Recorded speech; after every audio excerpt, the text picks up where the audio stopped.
today I put together a video on my top 5 favorite persuasive writing techniques. And these are actually dead simple techniques. What I mean by that is that regardless of where you are in your legal English learning process, these are techniques that will be very easy for you to be able to implement. And so I'm going to walk you through them, explain what they are, and give you some ideas of how you can use them yourself.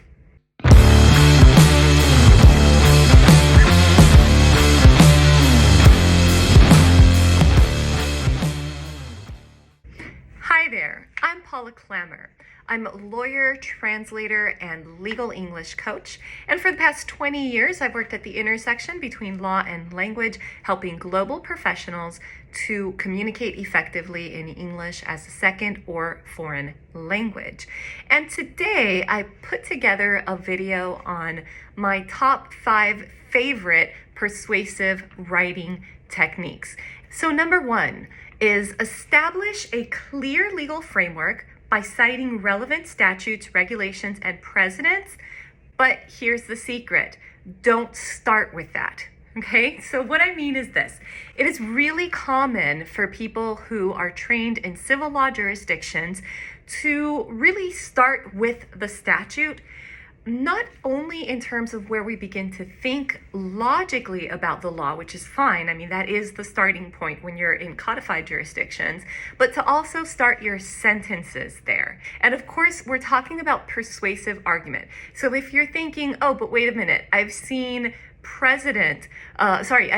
memos where they start with president, that's different because that is not persuasive writing. So I'm talking specifically about when we're trying to be persuasive. And so I want to give you an example of how to go about establishing that really clear framework while at the same time not beginning our sentences with that. So I want you to pay attention to this sentence. This is from an actual piece that was written by one of my students. And it goes like this. It says, under Section 245 of the Criminal Code, the defendant's actions clearly fall within the definition of assault as they intentionally caused apprehension of harmful or offensive contact. Okay, this is fine idea-wise. The problem is the person began the sentence there. And when that's where you begin the sentence, you tend to alienate your reader. Readers will immediately just sort of try to skim through all that information. They'll scan it, they'll look at it really quickly, and then their eyes will go to what really matters to them, which is the key piece of information, the reason why that's there. And so if instead you had just started with the defendant's actions clearly fall within the definition of assault, blah, blah, blah, blah, blah, and if you have to add the citation, that would be a good place to add it. What you're giving the reader is you're giving the reader the helpful information first, and you're making it very clear that there is a framework. So the framework is there, it's effective, but it's not distracting the reader from your main point. And that is the goal that you want to achieve in legal writing. Number 2 is leverage persuasive precedents by citing similar cases and demonstrating their relevance. I know what some of you might be thinking. You might be thinking, wait a minute, I'm in a civil law jurisdiction. We don't use precedent the same way. Paula's crazy. She's talking about common law. And no, that's not what I'm doing at all. What I'm saying here is this. Even if you're in a civil law jurisdiction, even if there's no stare decisis or precedents are not binding in your jurisdiction, it is still persuasive as part of our argument to tell a court, hey, look, other courts have also had to answer this question, and look at how they did it. The problem is that many times when you're a civil trained lawyer, there's a temptation, and this is especially if you're newer to the profession, there's a temptation to sort of just copy paste everything that the court said, or the parts where you think, wow, that's it, I found it, that's exactly what I wanted to say. People will just copy it and paste it onto whatever piece of writing they're doing. And what's missing there is contextualization for the reader. And so instead of just copying and pasting, do some paraphrasing and connect it logically to your broader argument. Show the reader why it matters. Show the reader why this is important. Show the reader how it supports your main argument. Number 3, use logical reasoning and analogies to simplify complex legal concepts. What I'm trying to say here is, don't just copy definitions for people. Definitions are a very reader unfriendly way to go about our legal argumentation. When you just copy a definition, just article blah says blah, you're not really giving the reader any reason to believe you or to agree with you. Number 4, for persuasive writing, my tip is anticipate and address counter arguments, demonstrating a thorough analysis of the opposing point of view. So basically what I'm saying, tip number 4 is, well, be a lawyer, right? Do what lawyers do. The reason I'm putting it as a recommendation for your writing is because sometimes we fail to do this in writing, or we fail to do this in a way that is sufficiently thorough.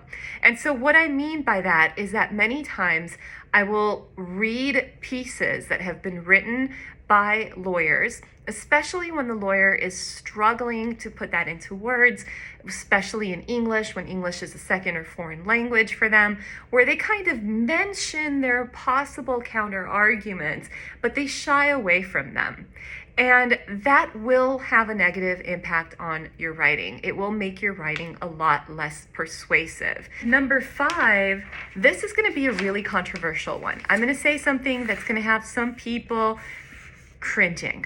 I'm going to tell you to appeal to emotions and broader policy considerations to persuade not only on legal grounds, but also on a relevant human level. And I know that this is controversial, especially because so many of the people who follow me are civil lawyers. And so much of the discourse in the civil law world is that we be unemotional, that we be objective. But the truth is, when we're writing persuasively, it gets emotional. And appealing to emotions, if we're doing it in a way that is reasonable, when we're appealing to emotions within reason, to emotions that people will genuinely feel, such as considerations of justice, for example, when we talk about what justice demands, we are making an appeal to emotion. When we tell ourselves that we're being objective, we're not. There's nothing objective about appealing to these broader policy considerations, to the impact that something could have on broader society, which is something that is used a lot in legal argumentation. The point of doing this is, even though we're trying to persuade on legal grounds, it becomes more relevant to people, whatever it is that our argument is. It becomes more relevant to them when they can understand it on an emotional level too.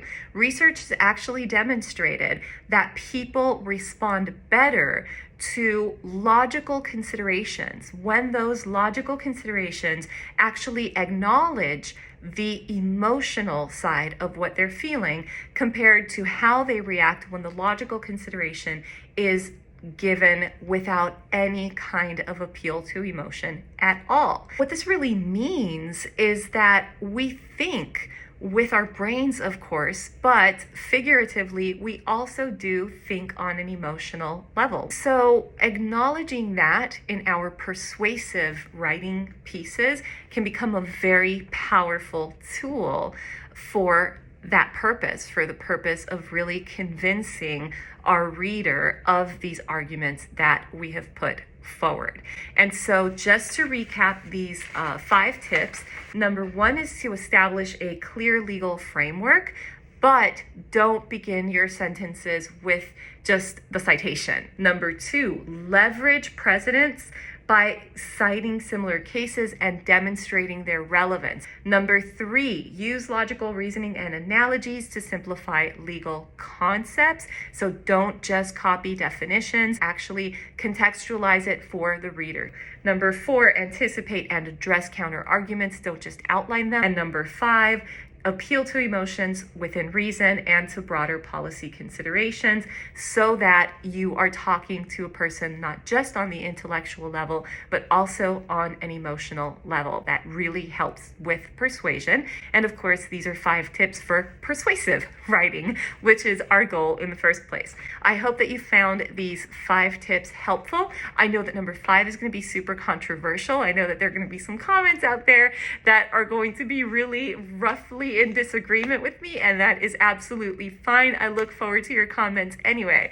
If you found this helpful, I really would appreciate that you subscribe to this channel, give me a little thumbs up. In the meantime, I would like to thank you for watching this little video. I hope you enjoyed it. I hope you learned something new. And remember that legal English acquisition is all about practice. So I encourage you to get out there and practice as much as you can.